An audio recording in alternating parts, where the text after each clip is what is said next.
Okay so बात करते हैं कोऑर्डिनेट ज्योमेट्री के बारे में। हालांकि 8th क्लास और 9th क्लास के अंदर तो आपने चैप्टर की जो बेसिक इंट्रो होता है आपने बहुत अच्छे से पढ़ा होगा कि आपका कार्टेशियन प्लेन क्या होता है, एक्सिस के बारे में आप लोगों ने पढ़ रखा होगा।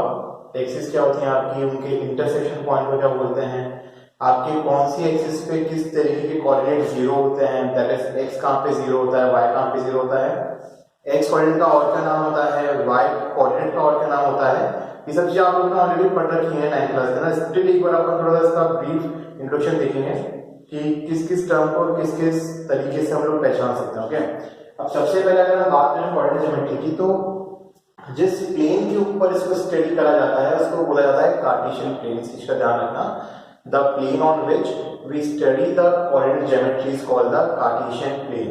आपका कार्टेशियन प्लेन क्या होता है, जो आपकी दो एक्सिस होती हैं, X axis and Y axis. This is X, X dash, this is Y, Y dash, and this is O, that is the origin. ये जो आपकी दो एक्सिस होती हैं बेटा, these axis combinedly represent a Cartesian plane. ठीक है, अब इस एक्सिस की अच्छी बात क्या होती है कि ये जो आपका ओ एक्स वाला पार्ट होता है ना, ये आपका पॉजिटिव एक्स एक्सिस होता है। ये जो आपका ओ एक्स डैश वाला पार्ट होता है ये आपका नेगेटिव एक्स एक्सिस होता है। अपन लिखते हुए चलते हैं, this is positive X axis, this is negative X axis, this is positive y axis and this is negative y axis. ठीक है, अब दोनों एक्सिस को जब आप इंटरसेक्ट करवाते हो, मतलब जब ये दोनों एक्सिस आपके आपस में इंटरसेक्ट करती हैं, तो the point of intersection of x axis and Y axis is called origin. तो this O is called the origin, ये आपका ओरिजिन होता है। एंड ओरिजिन के जो आपके कोऑर्डिनेट्स होते हैं वो होते हैं 0,0। इस ओरिजिन के हमारे कोऑर्डिनेट्स होते हैं 0,0। ठीक है, अब ये जो आपका कार्टेशियन प्लेन होता है बेटा, कार्टेशियन प्लेन क्या करता है ना, किसी भी प्लेन को 4 पार्ट्स के अंदर डिवाइड कर देता है। ये आपका होता है first quadrant, this is the second quadrant, this is third quadrant and this is the fourth quadrant. This is called first quadrant, ये आपका होता है सेकंड क्वाड्रेंट, ये आपका थर्ड क्वाड्रेंट होता है and this is the fourth quadrant. So we have 4 quadrants in a Cartesian plane which are divided by the x-axis and y-axis. The point of intersection of both the axes is called origin. Its coordinate are 0,0. Okay? तो ये basic कुछ हमारे पास में चीजें होती हैं। इसके अलावा जो हमें चीजें पता होनी चाहिए वो क्या होनी चाहिए कि है ना, x एक्सिस के ऊपर आपके पास में y कोऑर्डिनेट क्या होता है और y एक्सिस के ऊपर आपके पास में x कोऑर्डिनेट क्या होता है। आपको ये चीज भी यहाँ पे पता होनी चाहिए क्योंकि ये आपकी हेल्प करती है। अगर आपके 1 मार्क्स से कोई क्वेश्चन आ जाता है या आपको अगर एमसीक्यू पूछा जाता है तो उसमें चीज आपकी काफी हेल्पफुल होती है। ठीक है, तो उसको अपन थोड़ा सा साइड में बना लेते हैं इस चीज को।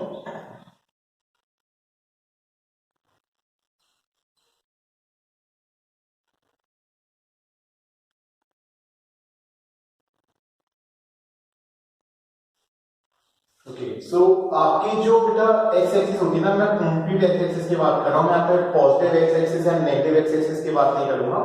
कंप्लीट अपन पूरे एक्सिस के यहाँ पे ओवरऑल बात करने वाले हैं। ठीक है, आप इसको ध्यान से ऑब्जर्व करना। ये जो आपके पास में आपकी एक्स एक्सिस होती है, अगर आप इस एक्स एक्सिस के ऊपर कोई सा भी कोऑर्डिनेट रिप्रेजेंट करना चाहते हो, ठीक है ना, जैसे आप मान लो कि आप इस वाले पार्ट पे, इस वाले पार्ट में किसी भी पार्ट के ऊपर कोऑर्डिनेट को रिप्रेजेंट करना चाहते हो तो आपको पता होना चाहिए that on the x axis y coordinate is always 0। ठीक है ना, तो अगर हम जनरल रिप्रेजेंटेशन देखें एक्स एक्सिस के ऊपर, मानो आपको कोई पॉइंट है तो इसका आपके पास में कोऑर्डिनेट हमेशा कितने आएंगे, x, 0, क्योंकि y तो हमेशा 0 ही होगा एक्स एक्सिस के ऊपर, तो y वाला पार्ट आप हमेशा क्या कर दोगे, 0 कर दोगे।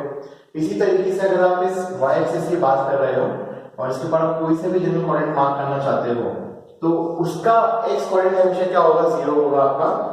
so this will give you as 0, y। इसको y, 0 मत कर देना बेटा, पहला आपका x कोऑर्डिनेट लिखा जाता है और उसके बाद में आपके पास में आपका y कोऑर्डिनेट लिखा जाता है। तो ऐसा मत करना कि इसको y, 0 रीड करने लग जाओ। This will be represented as 0, y। इस चीज का ध्यान रखना। ठीक है, So on the x axis your y coordinate is 0 and on the y axis your x coordinate is 0. ठीक है। अब अगर हम कोई सा भी जनरल पॉइंट यहाँ पे मार्क करना चाहें, जैसे मान लो यहाँ पे आपके पास में कोई भी एक पॉइंट है, ये पॉइंट इसको अपन ने मार्क कर दिया x, y, ठीक है। अब इस ए पॉइंट की क्या क्या मतलब स्पेशलिटीज हैं, इधर भी कोई क्या कुछ ऐसी टर्मिनोलॉजीज है जो हमें पता होनी चाहिए, पता नहीं होनी चाहिए, तो अपन ध्यान से ऑब्जर्व करते हैं। जैसे अगर मैं बात करूं बेटा इसके इस वाले कोऑर्डिनेट की, एक्स कोऑर्डिनेट की, और इसके इस वाई कोऑर्डिनेट की, तो इन दोनों कोऑर्डिनेट्स के अलग अलग नाम होते हैं। इनके नाम क्या होते हैं वो ध्यान से देखना। ये जो आपका एक्स कोऑर्डिनेट होता है ना, ये जो आपका एक्स पॉइंट होता है, इसको आप बेटा बोलते हैं यहाँ पे एब्सिसम, और ये जो आपका यहाँ पे वाई कोऑर्डिनेट होता है इसको आप बोलते हो ऑर्डिनेट। इस चीज का ध्यान रखना। आपके एग्जाम में पॉसिबिलिटी है कि आपके पास में एक्स या वाई की जगह पे एब्सिसा या फिर ऑर्डिनेट नाम का जिक्र हो, तो आपको कंफ्यूज नहीं होना है, आपको पता होना चाहिए कि हम किस चीज को क्या बोलते हैं। तो अगर है ना कोई आपसे पूछे, जैसे आपके पास में कोई से भी पॉइंट आपको दिया रहता है, मान लो ये पॉइंट S2, 3, ये मैं कार्टेशियन फील्ड में मार्क नहीं कर रहा, तो साइड मार्क कर रहा हूं। आपको एक पॉइंट दे दिया और पूछा जाए कि right down the value of abscissa and ordinate of the point A, तो आपको पता होना चाहिए कि जो इसका एब्सिसा होगा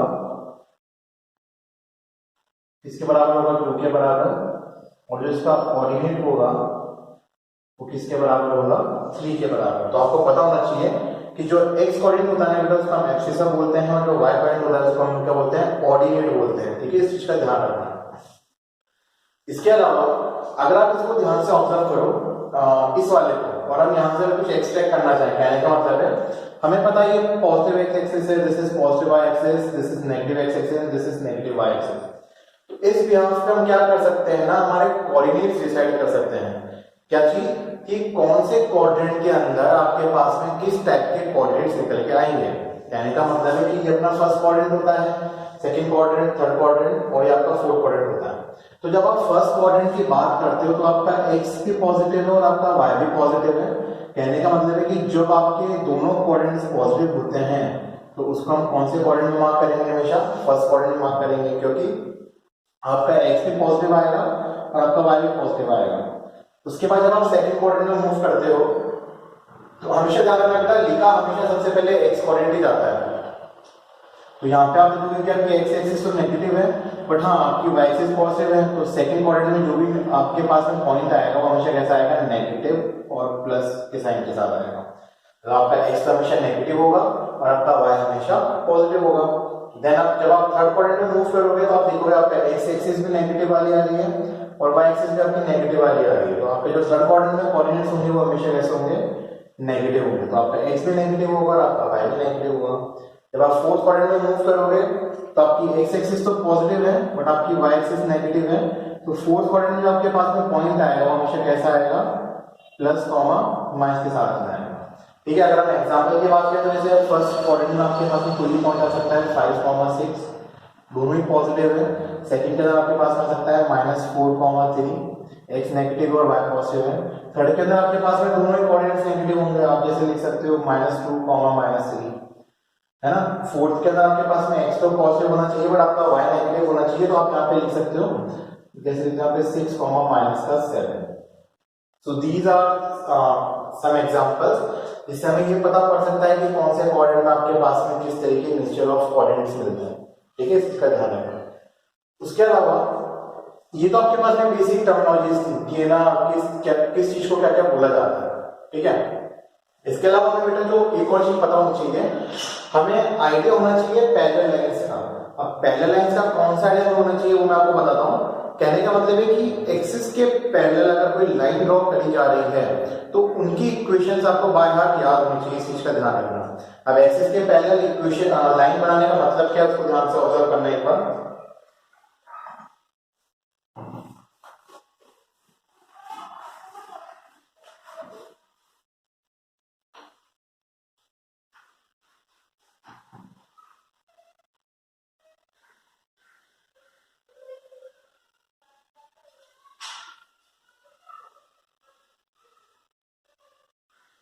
this is your x axis and this is your y axis.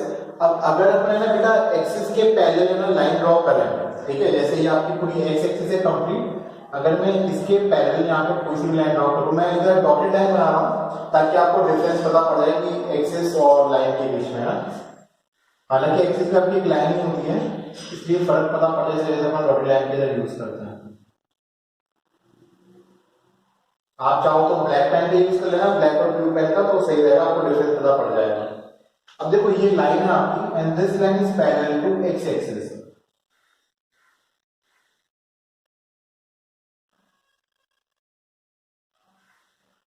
अब इस लाइन की बेटा पे खासियत क्या है कि ना, ऐसा इसको जानना जरूरी क्यों है इस लाइन के बारे में, कि ऐसा क्या है इस लाइन के अंदर जो हमें, जो इसको बाकी से अलग बनाता है।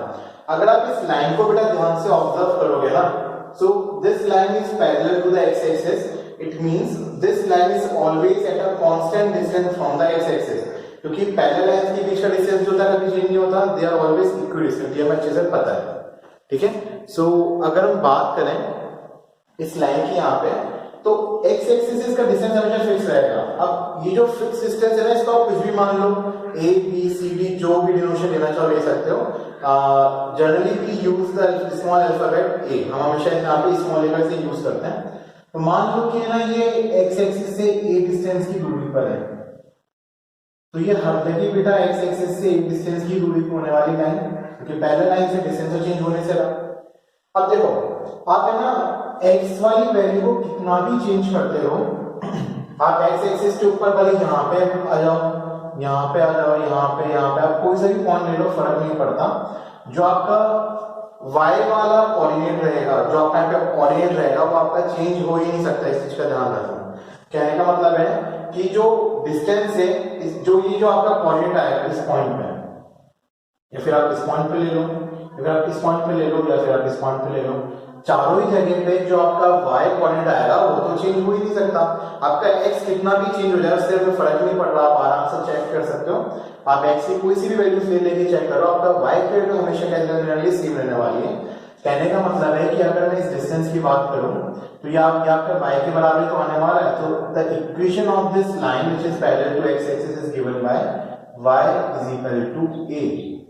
अब ये y इक्वल टू a मैंने यहाँ पे क्यों लिखा, क्योंकि this line is independent of the value of x। आप x की कोई सी भी वैल्यू ले लो, y की वैल्यू के ऊपर कुछ फर्क नहीं पड़ रहा, so it is independent of x।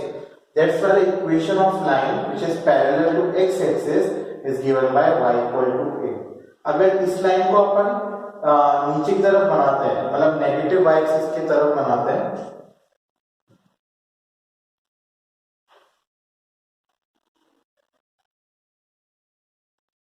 तो यहाँ पे जो आपके पास में y का कोऑर्डिनेट निकल के आता है वो नेगेटिव निकल के आता, तो यहाँ पे इक्वेशन हो जाती है, क्या हो जाती है, y is equal to minus. बस माइनस प्लस का आपको ये ध्यान रखना पड़ता है कि क्या नेगेटिव एक्सिस की तरफ लाइन ड्रॉ करी जा रही है कि पॉजिटिव एक्सिस की तरफ लाइन ड्रॉ करी जा रही है, अदरवाइज कुछ फर्क नहीं पड़ता। तरीका सिंपल सा ही है, जो कोऑर्डिनेट आपका चेंज नहीं हो रहा है भाई पहले लाइन के अंदर यही रहेगा आपके पास में, समझिए आपका एक कोऑर्डिनेट हमेशा सेम रहने वाला है, कभी चेंज नहीं होगा। तो जो कोऑर्डिनेट आपका चेंज नहीं हो रहा होता है वही कोऑर्डिनेट आपको बेसिकली लाइन की इक्वेशन प्रोवाइड करवाता है। यहाँ पे आपका y वाला जो पॉइंट है वो चेंज नहीं हो रहा। जैसे अगर मैं इस पॉइंट की बात करूं, मान लो इसको मैं ऐसे लिख सकता हूँ x1, a, इस पॉइंट को मैं पे लिख सकता हूँ x2, a, ये तो आपका x0 हो जाएगा, इसको मैं लिख सकता हूँ 0, a, यहाँ पे मैं इसको लिख सकता हूँ x3, a। मैं अभी नेगेटिव पॉजिटिव की बात नहीं कर रहा कि x1 नेगेटिव होगा कि नहीं होगा, डजंट मैटर, जो भी साइन आता रहेगा। बस मैं आपको यहाँ पे ये ऑब्जर्व करवाना चाह रहा हूँ कि आप हर जगह पे देखो, आपका जो बेटा y कोऑर्डिनेट है ना वो चेंज नहीं हो रहा है, वो हर जगह सेम रह रहा है। तो जो कोऑर्डिनेट आपका हमेशा सेम रहता है वही कोऑर्डिनेट आपका इक्वेशन डिसाइड करता है किस केस के अंदर, जब आपकी लाइन हमेशा पैरेलल ड्रॉ करी जाती है। मैं दूसरी लाइन की यहाँ पे बात नहीं कर रहा, मैं सिर्फ और सिर्फ यहाँ पे पैरेलल लाइंस की बात कर जा रहा हूँ। पैरेलल पे किसके, किसी न किसी एक्सिस के, जैसे ये दोनों लाइंस आपकी एक्स एक्सिस के पैरेलल है, तभी हम इस पर्टिकुलर केस की बात कर रहे हैं। इसी चीज को अगर अपन y एक्सिस के पैरेलल बना के चेक करेंगे तो देखते हैं क्या होता है।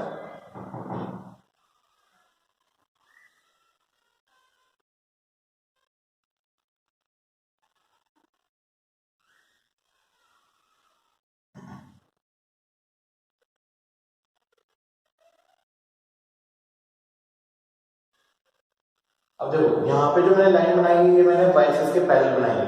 अब यहाँ पे आप ध्यान से इसको ऑब्जर्व करना कि आप y के कोऑर्डिनेट को कितना भी चेंज कर लो, आपका जो कि x वाला डिस्टेंस आ रहा है ना, ये आपका चेंज ही नहीं हो रहा। इसको मैं यहाँ पे a नाम दे दिया पहले इस डिस्टेंस को भी। तो आप कहीं भी चेक कर लो, क्योंकि पहले लाइन से डिस्टेंस हमेशा आपका a रहने वाला है, चलो चेंज हो ही नहीं सकता। पहले लाइन की प्रॉपर्टी होती है हमेशा इक्विडिस्टेंट होती है। सो यहाँ पे आपका x वाला पॉइंट जो है वो चेंज नहीं हो रहा है, वो आपका हमेशा सेम ही रह रहा है, चाहे आप ऊपर जाओ चाहे नीचे करो मूव करो। एंड जो वर्ड आपका चेंज नहीं होता वही आपका इक्वेशन डिसाइड करता है in case of parallel lines with the axes. तो यहाँ पे आपका x वर्ड चेंज नहीं हो रहा, हमेशा सेम रह रहा है नहीं, तो आपका इक्वेशन क्या हो जाएगी इस लाइन की, x इक्वल टू a। ठीक है, हालांकि जो लाइन है आपकी टू वेरिएबल लाइन है ना, क्लियरली हमें पता पड़ रहा है this is a two variable line. Still जो हमारी इक्वेशन है जो normal x equal to a निकल के आ रही है, because it is independent of the value of y। y की इंडिपेंडेंट है, आप y की कोई सी वैल्यू ले लो, y को आप यहाँ पे मार्क करो, यहाँ पे मार्क करो, यहाँ पे मार्क करो या यहाँ पे मार्क करो। इस अगर मैं इसका कोऑर्डिनेट पे लिखूंगा तो मैं लिखूंगा a, y1 लिख देता हूँ, इसको मैं यहाँ पे a, y2 लिख सकता हूँ। ठीक है, और आप या फिर पर्टिकुलर आप इसकी बात करो यहाँ पे, तो सॉरी ये आपको इस तरफ मार्क करना है ना, यहाँ पे लेना, इसीलिए मैंने डॉट लाइन बनाई ताकि ये फर्क पता पड़ जाए। जैसे इसको आप मार्क करो तो x आपका a और y आपका y1 ले लेना, यहाँ पे x आपका अभी भी a है, y को इसको y2 ले लो, यहाँ पे a, y3 ले लो। ठीक है, सो आप तीनों ही कोऑर्डिनेट्स यहाँ पे चेक कर सकते हो बेटा। आपका x कोऑर्डिनेट तो हमेशा a के बराबर ही आ रहा है, बट आपका y कोऑर्डिनेट वेरी कर रहा है, और y कोऑर्डिनेट के वेरी करने के बावजूद आपके x के ऊपर कुछ फर्क नहीं पड़ रहा ना, that's why it is independent of y and the equation is given by x equal to a। So याद करने का सिंपल सा तरीका क्या है, जब आपकी लाइन x एक्सिस के पैरेलल होती है तो इक्वेशन होती है y इक्वल टू a, और जब आपकी लाइन y एक्सिस के पैरेलल होती है तो आपकी इक्वेशन होती है x इक्वल टू a। तो इस चीज का ध्यान रखना, क्वेश्चन है इसमें जो आपके 1 मार्क्स का क्वेश्चन बनता है वो इस तरीके का ही बनता है कि ना, right down the equation of a line which is at a fixed distance from the y axis, जो y एक्सिस से फिक्स्ड डिस्टेंस के ऊपर है, फिर जो x एक्सिस से फिक्स्ड डिस्टेंस पर आपको डिस्टेंस दे रखा होता है, पर आपको उस डिस्टेंस को ध्यान में रखते हुए ही अपनी इक्वेशन लिखनी होती है। अब डिस्टेंस को ध्यान में रखते हुए इक्वेशन कैसे लिखी जाती है वो भी मैं आपको बताता हूँ।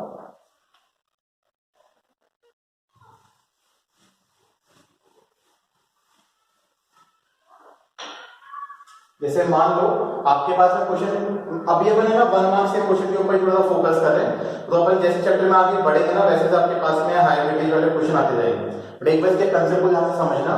मान लो आपके पास में कुछ इस तरीके का क्वेश्चन आ जाता है 1 मार्क्स का। 1 मार्क्स के क्वेश्चन पे फोकस इसलिए कर रहे हैं बेटा क्योंकि वो जो 99 और 100 के बीच का डिफरेंस होता है ना, वो 1 मार्क्स से आता है, क्योंकि बड़े क्वेश्चन हम लोग कर लेंगे, कंसेप्चुअल क्वेश्चन हमारा एक भी मिस नहीं होना चाहिए, इसका ध्यान रखना है। ठीक है, मान लो ऐसा क्वेश्चन आ रहा है कि right the equation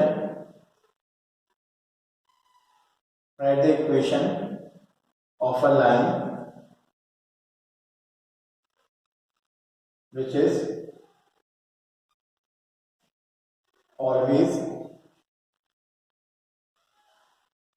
at a distance of 3 units. आपको प्लस और माइनस का भी ध्यान रखना पड़ेगा, मैंने इधर प्लस 3 यूनिट्स की बात करी है ना, तो which is always at a distance of 3 units from x axis. अब आपको बोला गया कि आपको एक ऐसी लाइन की इक्वेशन लिखनी है जो हमेशा x एक्सिस से 3 यूनिट्स के डिस्टेंस पर ही, इसका डिस्टेंस x एक्सिस से चेंज ही नहीं हो रहा है, हमेशा 3 यूनिट्स रह रहा है। तो देखो बेसिकली जब हम डिस्टेंस की बात करते हैं तो डिस्टेंस आपका हमेशा पॉजिटिवली लिखा जाता है। सो यहाँ पे आपके पास में ऐसे तो 2 आंसर्स पॉसिबल है, ठीक है ना।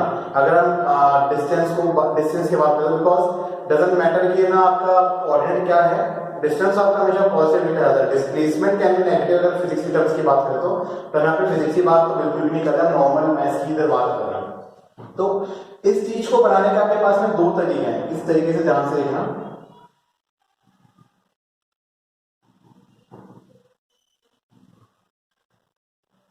आपको बोला है कि जो लाइन है ना वो हमेशा 3 यूनिट्स की डिस्टेंस पर है x एक्सिस से, y एक्सिस से नहीं, इस चीज का भी ध्यान रखना। तो अगर मैं इस x एक्सिस से 3 यूनिट्स की डिस्टेंस पे कोई भी लाइन बनाना चाहूं और हमेशा 3 यूनिट की डिस्टेंस पर है, मतलब आपकी पहली लाइन बनेगी, आपको इस चीज का पता लगाना जरूरी है। Always at a distance of 3 units means the line is parallel to x axis. तो जो आपकी लाइन है बेटा वो यहां पे भी बन सकती है, ये जो आपका डिस्टेंस है कितना है आपका 3 यूनिट्स हो जाएगा यहाँ पे। या फिर जो आपकी लाइन है तो यहाँ पे भी बन सकती है, और आपका ये डिस्टेंस हमेशा कितना हो जाएगा 3 यूनिट्स हो जाएगा। So there are two cases which are possible here, और दोनों ही केसेस की आपको क्या लिखनी पड़ेगी, फिर इक्वेशन लिखनी पड़ेगी। और इक्वेशन का बहुत आसान है, अगर लाइन एक्स एक्सिस के पैरेलल है तो इक्वेशन आपकी किस फॉर्म में आएगी, हमेशा y इक्वल टू है या फिर y इक्वल टू माइनस ए के फॉर्म में आएगी। तो यहाँ पे जो आपके पास इक्वेशन ये क्या हो जाएगी, y इक्वल टू 3, या फिर आपकी इक्वेशन आएगी यहाँ पे y इज इक्वल टू -3।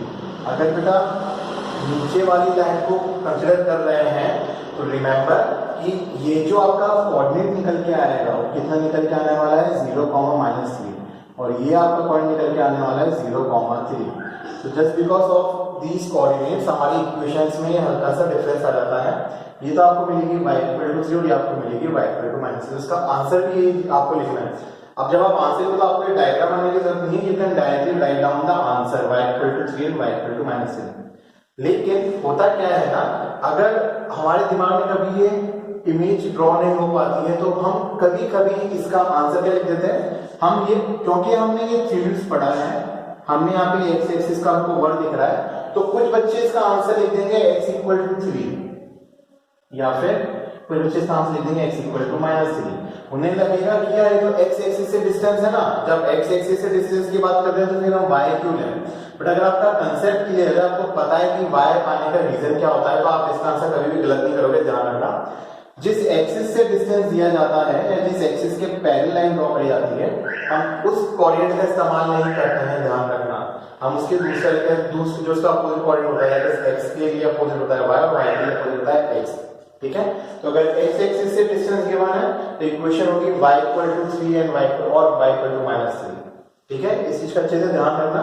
ये आपका मतलब जो आपके 1 मार्क्स का क्वेश्चन पूछा जाता है ना चैप्टर के अंदर, वो इन्हीं चीजों में से पूछा जाता है कि राइट डाउन द एक्सिस या फिर राइट डाउन द ऑर्डिनेट और right down the equation of the line. मतलब 1 मार्क्स के क्वेश्चंस में यही सब चीजें आपसे पूछी जाती हैं पर्टिकुलर इस चैप्टर में से, क्योंकि आगे जब आप इस चैप्टर में पढ़ेंगे तो वहां पे हमारे पास में क्या फॉर्मुलेस निकल के आएंगे जो फिर आपके थोड़ा सा हायर वेटेज के क्वेश्चन में पूछा जाएगा। उसके अंदर ऐसा कुछ भी नहीं है कि 1 मार्क्स में पूछना है, क्योंकि कोई भी आपसे नहीं पूछने वाला कि right down the formula. I don't think formula कोई पूछता है, एंड फॉर्मूला तो खैर कोई पूछ लेगा तो वैसे भी लिख ही लोगे, क्योंकि वो तो हम हाई मार्क्स के क्वेश्चन के लिए वैसे ही पढ़ने वाले हैं। बट ये जो चीजें है ना, ये चीजें थोड़ी इंपॉर्टेंट ज्यादा होती है, क्योंकि ये हम ध्यान थोड़ा कम देते हैं, बट पूछी जाती है इसमें से चीज, आपके हमेशा ध्यान रखना। जो आपके पास में एक और तरीके का क्वेश्चन पूछा जाता है, भाई यहाँ तो आपको क्या डिस्टेंस दे दिया, डिस्टेंस जब आपको देंगे तो बेटा आपको हमेशा ये 2 तरीके से आंसर लिखना पड़ेगा। ध्यान रखना, क्योंकि 2 पॉसिबिलिटीज होती हैं तो आपको दोनों ही यहाँ पे पॉसिबिलिटीज दिखानी पड़ती हैं। बट अगर आपके पास में एग्जैक्टली एक ही पॉसिबिलिटी है तो आपका आंसर भी हमेशा एग्जैक्टली एक ही होने वाला है। अब वो चीज का वो चीज को ध्यान से देखना। मान लो कि इसमें क्वेश्चन आ गया कि right an equation of a line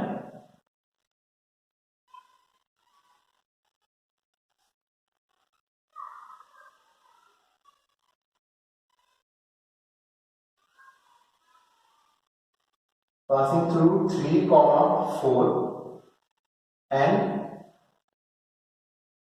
parallel to x axis।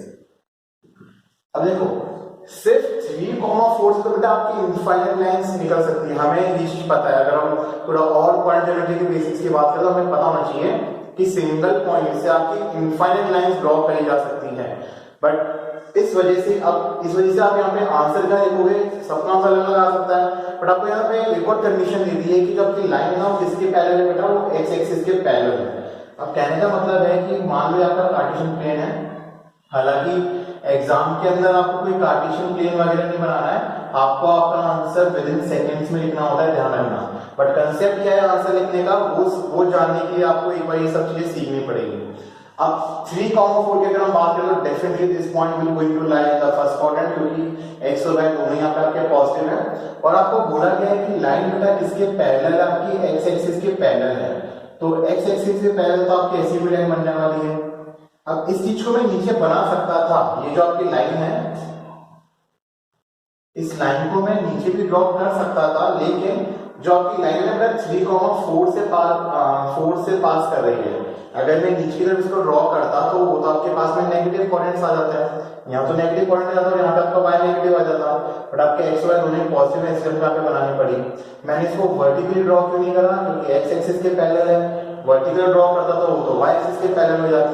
तो आपको चीजें है ना इंस्टेंटली अपने दिमाग में सोचनी पड़ेगी एक ही बार में, ठीक है। अब ये 3,4 से पास करें तो यहीं कहीं आपका 3,4 लाया करेगा, इस चीज के हमारे पास में श्योरिटी है।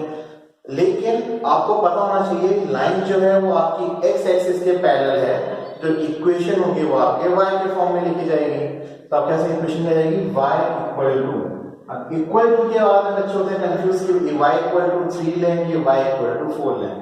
भाई आपके पास में जो y वाला कोऑर्डिनेट है वही तो फिक्स रह रहा है ना, और y वाला कोऑर्डिनेट क्या है आपका 4 है, तो आपका यहाँ पे आंसर कितना आ जाएगा, सिंपली y इक्वल टू 4। तो ये चीज आपको डायरेक्टली लिखनी है, इस चीज का ध्यान रखना। अगर x एक्सिस के पैरेलल लाइन दे रखी है तो y इक्वल टू 4 लिख देते हैं। अगर इसी क्वेश्चन को मैं अपने चेंज करके लिख देता पैरेलल टू y एक्सिस, अब क्योंकि y एक्सिस के पैरेलल है तो इक्वेशन तो आपके x के फॉर्म में होगी, और यहाँ पे x कितना है 3 है, तो आपकी इक्वेशन फिर क्या हो जाती है इस केस के अंदर, x इक्वल टू 3 हो जाती है। सो आपको विद इन अ सेकंड इसका आंसर लिखना होता है, इस चीज का ध्यान रखना। बट कंसेप्ट क्या है, ये आपका कंसेप्ट है कि हमने ऐसा क्यों करा, उस चीज का यहाँ पे आपको मैंने एक्सप्लेनेशन दिया है। तो ये भी एक तरीका है जहां जिससे आपके क्वेश्चन पूछा जा सकता है, और इस क्वेश्चन में आपका एग्जैक्टली एक आंसर ही निकलेगा, वैसे आपके दो आंसर पॉसिबल है ही नहीं, क्योंकि यहाँ पे आपसे कोऑर्डिनेट्स की टर्म से बात करी जा रही है, एंड कोऑर्डिनेट्स अगर आपका पॉजिटिव है तो वो पॉजिटिव ही है, उसको आप नेगेटिव कंसीडर नहीं कर सकते हैं। यहाँ पे आपसे डिस्टेंस की टर्म से बात करी जा रही थी, अब जो डिस्टेंस है वो तो आपका हमेशा पॉजिटिव होता है, लेकिन वो ऊपर भी हो सकता है, वो नीचे भी हो सकता है, और उस चक्कर में आपके कोऑर्डिनेट्स चेंज हो सकते हैं, इसलिए वहां पे आपके दो आंसर पॉसिबल होते हैं। बट इस केस में आपका एक आंसर पॉसिबल होगा, इस चीज का आपको बहुत ध्यान रखना पड़ता है, ठीक है। सो बेसिकली इस तरीके से आपके 1 मार्क्स वाले क्वेश्चन आपको अटेम्प्ट करने होते हैं, थोड़ा दिमाग लगा के।